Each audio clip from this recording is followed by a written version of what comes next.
Eigentlich kennen wir die Quietscheente nur aus der Badewanne. In Zeitz hat man der gelben Gummischönheit eine neue Aufgabe gegeben. Statt entspanntes Planschen in der Badewanne ist nun Ausdauer und Schnelligkeit gefragt. Die Rede ist vom Zeitzer Quietscheentenrennen, welches heute sein 15-jähriges Jubiläum feiert. Und das habe ich mir auf gar keinen Fall entgehen lassen. Auch ich möchte nachher unbedingt mit meinem BLK-TV-Entchen an den Start gehen. Aber sind bei einem solchen Rennen überhaupt Regeln zu beachten oder werfe ich das Entchen einfach nur ins Wasser? Ich glaube, diese Frage kann mir am besten der Initiator der Veranstaltung beantworten. Wie kommt man denn eigentlich auf die Idee, Quietscheentchen ins Wasser zu werfen und um die Wette schwimmen zu lassen? Die Idee ist vor 15 Jahren entstanden. Da habe ich von anderen Entenrennen gehört, die haben einen ganzen Traktorhänger voll Enten reingeschmissen in Leipzig. Und dann ist das ziemlich schnell vorbei und da habe ich gedacht, man könnte hier in dem herrlichen Schlosspark könnte man ein kleines Rennen machen mit Einzelläufen.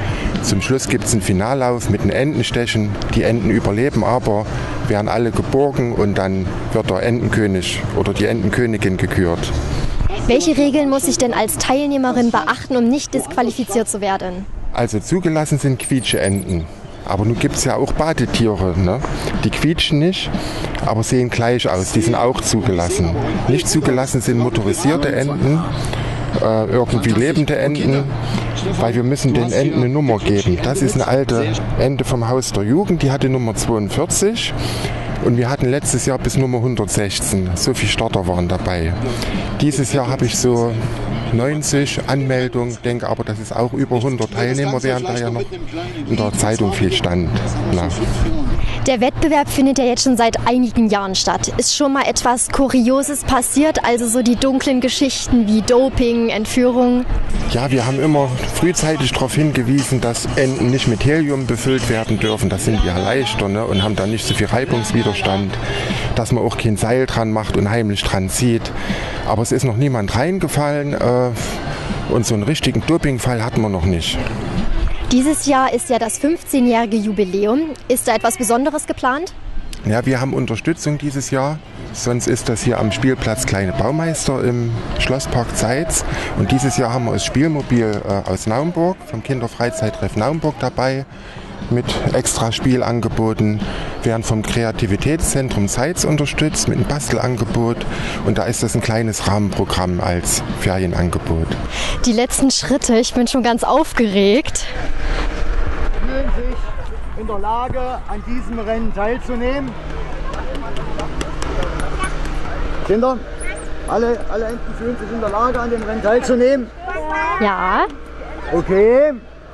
Dann würde ich sagen, wir strecken unseren Arm mit der Ente nach vorn.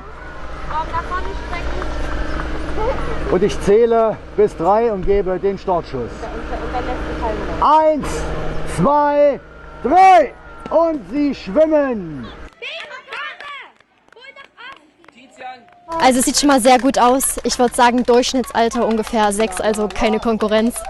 La la la, quietsch, quietsch, la la la, quietsch, quietsch, la la la la. Was für Teilnehmer kommen denn heute alles? Es sind vorwiegend Kinder im Grundschulalter, also 1. bis 4. Klasse. Wir haben natürlich auch welche, die älter sind, die dürfen auch mitmachen, müssen sich aber hinten anstellen. Das ist so die Zielgruppe bis 10 Jahre. Okay, kommen wir zur letzten Frage. Also so ganz unter uns. Was muss ich denn machen, damit mein Entchen nachher gewinnt? Ja, wenn Sie sich auf die Startbrücke hier hinten stellen, da sehen Sie, dass das Wasser unterschiedlich schnell strömt. Am Rand fließt es langsamer, da wird es gebremst. Wenn Sie Ihre Ente in die Mitte reinwerfen, könnte es sein, dass es etwas schneller ist. Und wenn Sie die Ente aus Versehen, wenn Sie aufgeregt sind beim ersten Mal, könnte das passieren, reinwerfen nach vorne, dann wird die Ente disqualifiziert, von der Wertung ausgeschlossen. Also nicht werfen, nur fallen lassen. Das war also die 15. Auflage des Zeitzer Quietscheentenrennens. Ich fand den Tag wunderschön und kann nur allen Familien ans Herz legen, sich sofort ein Quietscheentchen zu kaufen, fleißig zu trainieren und dann nächstes Jahr den Sieg zu holen. Ja, bei uns hat es heute leider nicht geklappt, aber ich werde jetzt auch zu Hause fleißig weiter trainieren und wir sehen uns nächstes Jahr wieder zur Revanche. Machen Sie es gut, bis zum nächsten Mal.